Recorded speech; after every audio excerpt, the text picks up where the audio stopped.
Hamilton Health Sciences, which includes McMaster Children's Hospital, the General, and Juravinski, says it's facing the most significant staffing shortages since the pandemic started. Sean Cowan has more.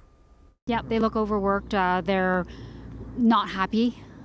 Most of them, you can tell, like they're exhausted. Cindy Rydell sees firsthand what an understaffed hospital looks like. She visits her father regularly at the Hamilton General. My father's not getting the care that he needs. He's left in a room to himself. It's just a mess. It's not clean. In a tweet, Hamilton Health Sciences says all their sites are facing significant staffing shortages. Bed occupancy is at 110%, and major surgeries and procedures are getting postponed. The staffing shortages, they're probably twofold. One is certainly staff that are impacted with COVID and having to self-isolate.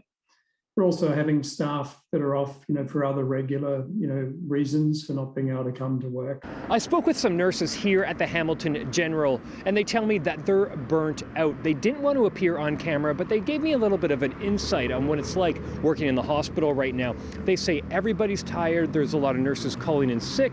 Some are quitting. And they also tell me last year it was one nurse to every 3 patients. They tell me right now inside the General, 1 nurse to every 7 patients. Some people have been burnt out through COVID. Some people have decided to retire, rather than continue working. And then we just don't have that flow of, new staff coming through to fill those gaps. It's really quite sad because he's older. He's in his 80s. The staffing shortages at the hospital is also impacting the supply of ambulances in the city because paramedics have to wait with patients at the hospital until they receive care.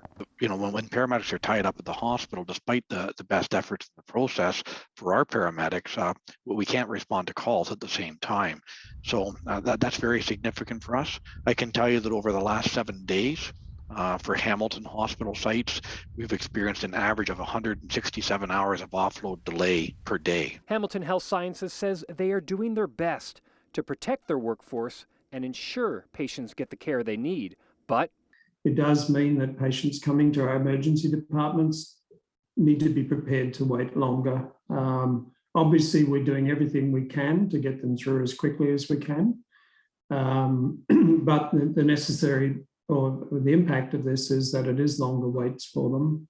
He also says there are hundreds of job openings, but too few applicants. Many hospitals in the GTHA are facing the same staffing shortages. Sean Cowan, CHCH News, Hamilton.